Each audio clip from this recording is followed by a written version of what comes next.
So if you're familiar with pipeline views, you'll notice this hasn't changed a whole lot besides a little look and feel type pieces. But the one thing that is a little bit different is this view records.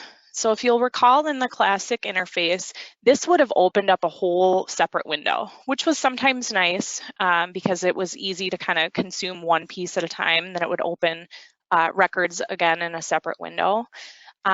But this we feel is a lot cleaner. So if I go ahead and click into view records from here, you'll notice that it did two things. It jumped me right down to opportunities. So I was in the functional area of dashboards. It pulled me right down here and it opened that view so I can look at all of the records that make up this chart.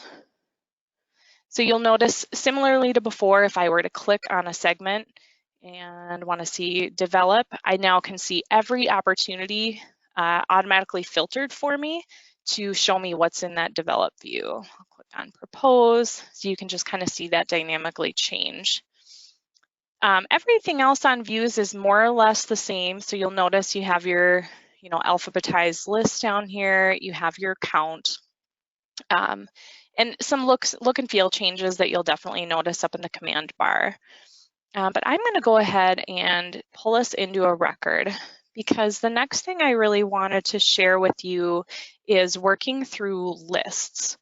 So before in the classic interface, I've pulled up the first opportunity that was within this list that I want to look at. I'm looking at everything that's in that proposed stage. So sorry, I jumped back there. I'll pull open this first record again. And before, if I wanted to navigate down through this list, there was in the classic interface some kind of arrows that lived up in the upper right-hand corner. And I found these over the years, just kind of hidden, and people often forgot that they're there. But the cool part is that now if I want to navigate through that list that I was just looking at, this is my filtered list. So if you recall, there were 5 items in that view. And now I can go ahead and jump down to each opportunity that was within that. And I definitely like this a lot more. I think it's a cleaner way to be able to access these records quickly.